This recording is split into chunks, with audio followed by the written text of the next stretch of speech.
microphone right in front of me. Madam President, following the summons to visit with you this afternoon, I provide to you a report from the Legislative Services Office demonstrating the less than previous sessions activities. If you'll note, new legislation prepared 280 versus 418 last year, and over 300 the previous year. The Supreme Court opined yesterday and is going to allow the legislature to finally get their focus completed, I think, on Proposition 2.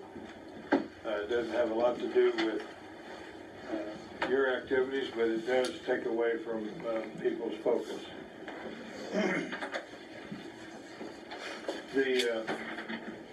I provided you a list that the director and I have will report on. House Bill 41 is in the House Commerce Committee. That's the bill on the method of using severance pay or not using severance pay. Senate Bill 1046 is on the Senate floor, raising an exemption on highway districts from $5,000 to $10,000 on disposal of equipment. The surplus eliminator is in the Senate. It's passed the House and it came out of the Finance Committee this morning. House Bill 85, the daylight savings bill, is. Jerry? Yes. Excuse me. Oh, yeah. The surplus eliminator, can you give a little more detail on that? Well, Pass the House? It provides for the distribution of the funds in the surplus eliminator to the Transportation Department and to local governments, and I do not have that bill in front of me, but I can provide you with the details when I get back to the office and send it out to you. Well, I was just curious, does that extend the surplus eliminator? No. The extension will occur later, I suspect. Okay, so I guess I don't understand what this bill is all about. Well, this allows them to expend the dollars that are there for FY 219. Oh, okay. Okay, thank you.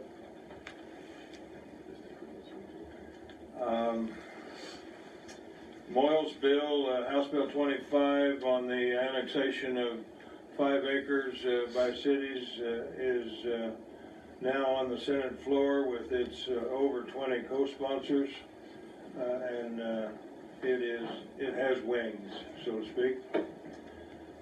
House Bill 77, I haven't had an opportunity to visit with the Speaker, but he held that bill at his desk day before yesterday, and that is using cell phones while operating a motor vehicle.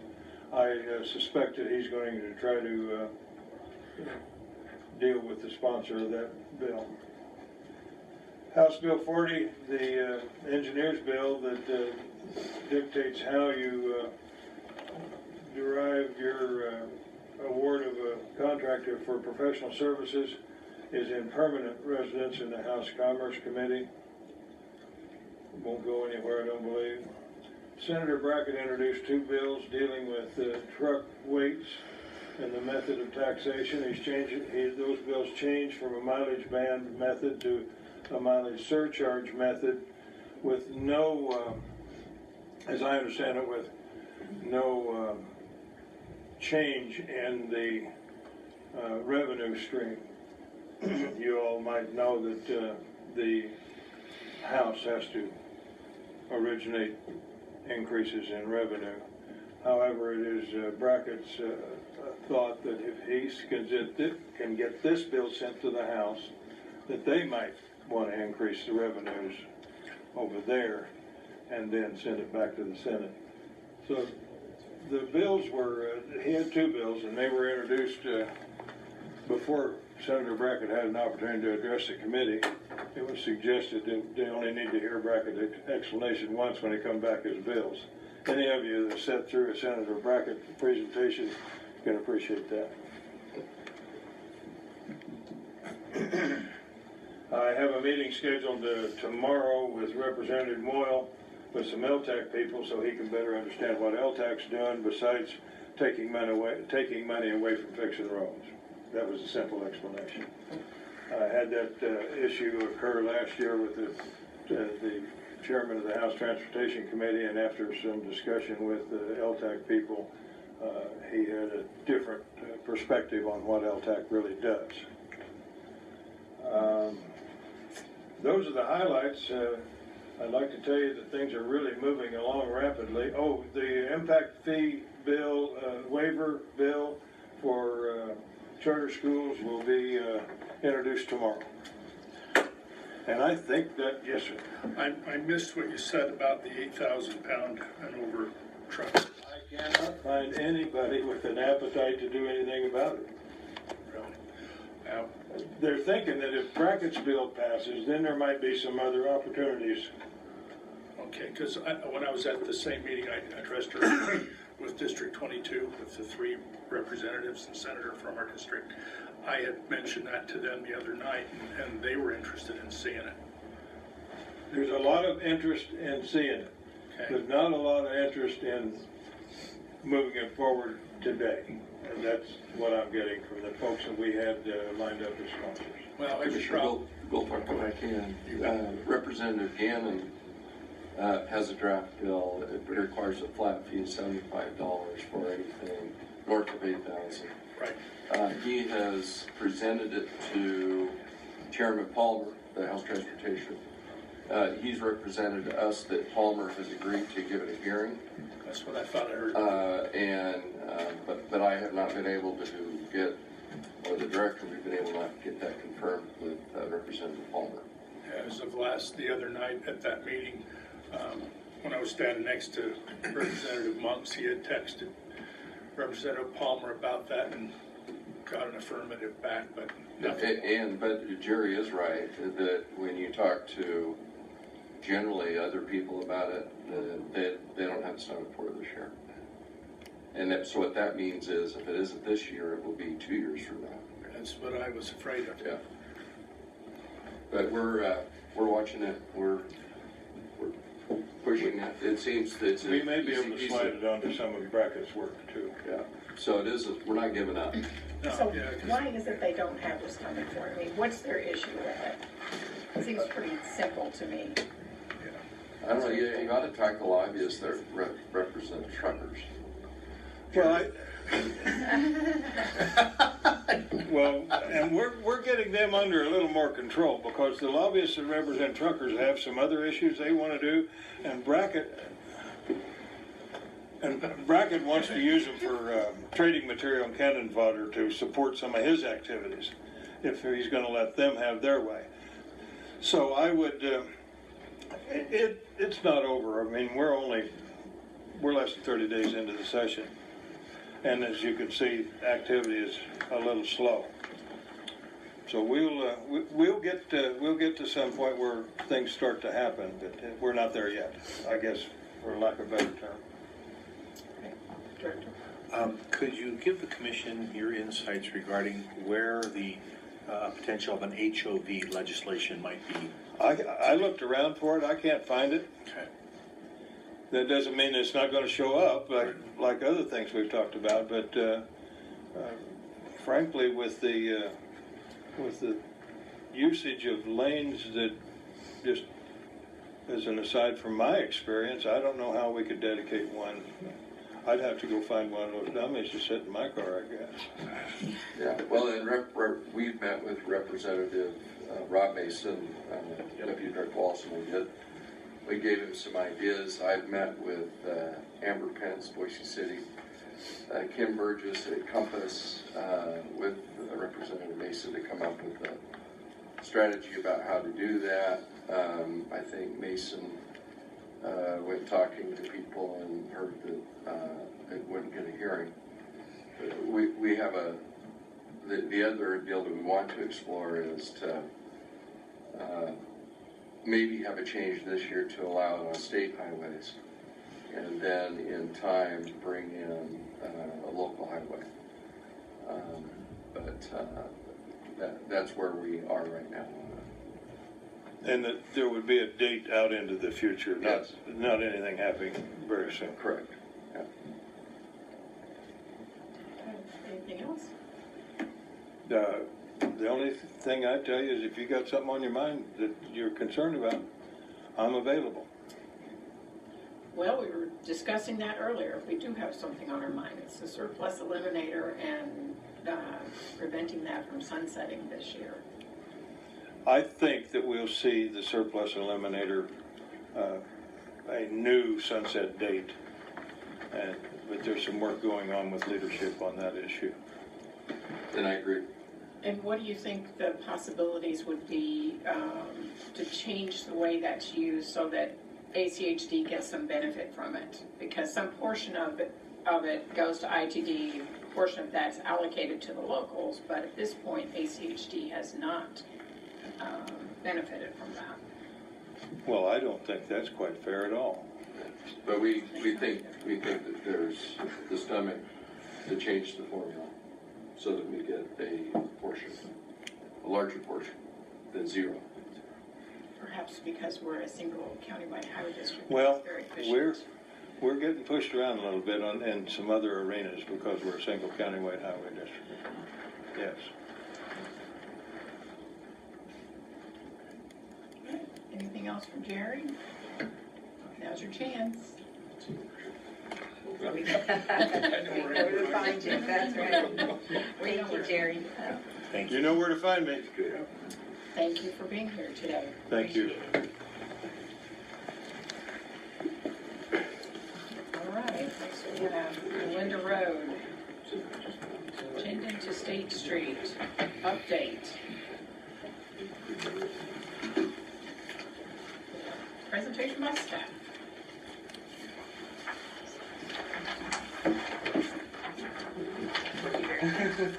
Did you send this to Commissioner Baker? Yes. Okay.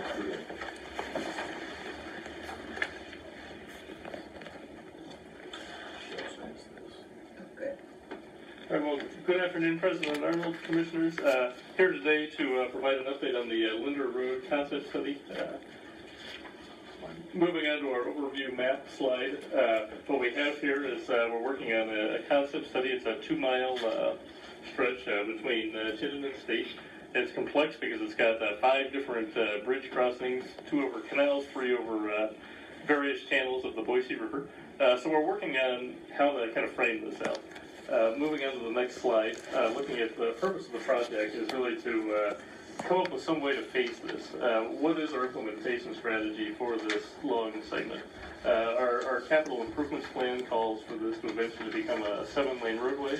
So as part of this effort, we're looking at, okay, do we need to go straight to 7 lanes? Should we start with 5, go to 7 later? Should we stick with 5? What is the correct answer to that question? And then also looking at how are we going to replace some of these bridges and expand these along the corridor and work with the cities and the county in that area for potential future greenbelt undercrossings and things like that, as well as to help with future flooding and things of that nature. So this area is really changing quickly. This is moving on to the next slide here. This is the Linder Road corridor that we're studying right now off to the right.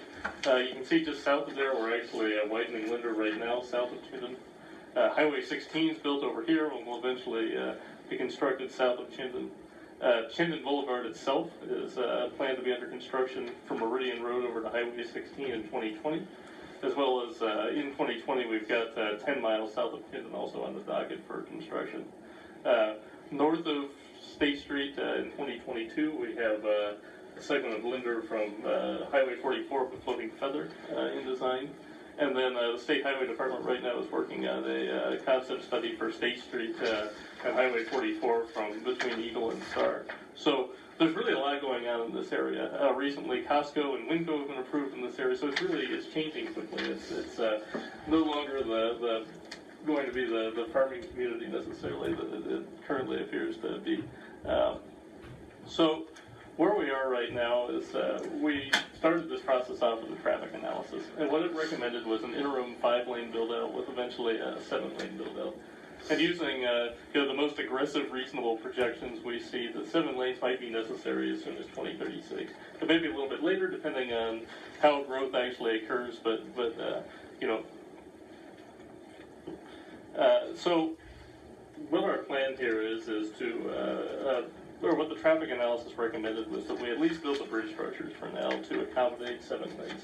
That way, a bridge is going to last a long time, and with the idea that, if we build for 7 lanes now, we might save some money down the road. And then, as we presented to you all back last November, you also directed us to present a 5-lane only option out to the public.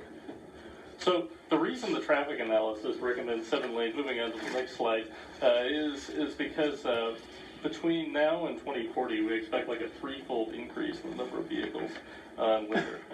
The development in that area beyond just the Costco and Winco is expected to continue to happen in that area over the next decade. Moving on to the next slide. This is a key bridge crossing location. It's the only bridge between Highway 16 and Eagle Road there. If we are to build 7-lane bridges now, that'll save us 25% down the road, is our engineers' estimate on kind of the cost savings between building a 7-lane bridge today or building a 5-lane and then trying to widen it out to 7 at some point down the line. And I know there was some concern about, Highway 16 is only going to be a 4-lane road. The reason that can get by with 4 and we would need 7 for Linders, even with only 4 lanes, because Highway 16 is essentially going to be built as a freeway with full limited access and high speeds, it will still hold more capacity than our 7-lane Linder road. So that's kind of the thinking as to why Linder may need to be a wider roadway than Highway 16. Moving on to the next slide, we presented 4 cross sections out to the public, and they really dealt with 2 key variables. One was that 5 lanes preserving for 7 versus just 5 lanes only question, and then the other was the bike and pedestrian facilities. So these were the 2 shared use pathway bike pedestrian facility options we took out to the public. They have 10-foot multi-use paths on both sides. They're very similar. The only real difference is the width. If we do alternative A, we can build a 5-lane non-urban cross-section right now that would just have asphalt shoulders, with the idea that once we ever go to widen at 7, we would then go out and build the curb and gutter and leave that pathway detached. The other alternatives we took out were very similar to the first 2. The main difference was on the bike and pedestrian facilities. So looking at buffered bike lanes and a detached sidewalk instead of the 10-foot shared use path. So moving on to the next slide, as we took all 4 of those alternatives out, we had a public involvement meeting back on December 3rd out in Eagle. We had 119 people come out. We received, at the end of the day, 136 comment sheets. And what we found was that about a little less than 2/3 of the public favored us going to at least preserving land for 7 lanes and building the bridges at 7. Another slightly different 2/3 favored one of the alternatives that had a shared use pathway over buffered bike lanes. And so what we saw was that alternative A, which was the one that preserved for 7 lanes and had a shared use pathway, was generally the most supported with 46% support. We also had the opportunity to go out to Eagle City Council on January 8th. They generally expressed support for definitely us preserving the road for 7 lanes at this time and building 7-lane bridges. So moving on to the next slide, based on what we've heard from the public and based on what our traffic analysis is telling us, we would like to move forward with designing a preliminary design of some of these bridges based on the idea that we will build a 5-lane roadway for now, with the idea that it can be easily expanded out into 7. So preserving for 7 lanes, building the bridges at 7 lanes, and then including that shared use 10-foot multi-use pathway on both sides. So moving on to the next slide, our next steps here is we are going to start beginning a conceptual bridge design based on that preferred cross section. So it's 7 lanes, but we need to make sure that as we enter that design, we're looking at widened up bridges. Based on that, we'll be able to start looking at crossing opportunities for pedestrians, looking at where we might be able to route the green belt underneath or other pedestrian crossings underneath some of these bridges. And then from there, we need to develop a pacing implementation strategy. Figure out, okay, how are we going to, we're not going to build probably this 2-mile stretch all at once. How can we break this up into manageable projects to implement over a period of time? After that, we'll come back to you once that happens and then come back again, hopefully in April, with a final concept report for adoption in May. And with that, I'm happy to stand for any questions. Thank you. Questions? The reason for staggering the projects, I'm pretty sure is cost, right? President Arnold, Commissioner Goldthorpe, that's sort of the assumption, yes. Yeah. Okay. Madam President? Yes, Commissioner Baker, go ahead. Yeah, I have a couple questions. Is Linder Road, are we looking at that as perhaps a limited access 5 or 7 lane road? So President Arnold, Commissioner Baker, we looked at that early on in the process, the possibility of doing a limited access Linder. What happens is there's just enough existing intersections along that corridor that by the time you taper the road in and out, it wouldn't make a lot of sense to try to do some kind of real limited access. We may, at some point restrict turns or something like that, but in terms of doing a freeway type road, that didn't seem viable with the current accesses and housing along the corridor. Well, I'm not really thinking of it as just having it like be on the half a mile section or something. I was thinking more along the lines of, and I know this is going to freak some people out, but if we design it at the beginning with perhaps medians and then U-turns to get to these roads, there might be more capacity. And that's just something I don't know if you look at it or not. But my other question is, we really don't need a 7-lane bridge, do we? Because you don't need a suicide lane on a bridge. Right, and so President Arnold, Commissioner Baker, what happened was we actually looked at that as well. And the way that these bridges are so frequent in terms of where they're located, and the intersections is the way they're spaced, by the time we eliminated the turn lane on the bridge, we would end up having just tapers back and forth, and the road would kind of run in a fairly non-straight line if we were to avoid turn lanes on the bridges.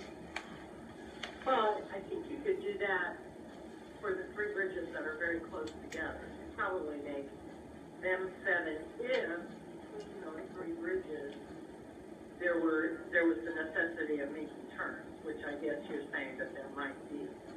But for the 2 outlying ones to the north, would you really need 7-lane bridges? Is there not enough room to taper those down? Perhaps adding that right-of-way to the pathway, perhaps, because bridges are always a little more scary to traverse as a pedestrian or a bicycle than you are as a car. Or just make the bridges smaller, in which case we could save some money. Is that a possibility? President Arnold, Commissioner Baker, we can look at that possibility on those northern 2 bridges. We can take another look at that. Okay. Thanks. Oh, and David, thank you so much for indicating which was the next slide. It's really helpful to follow along that way. So thank you.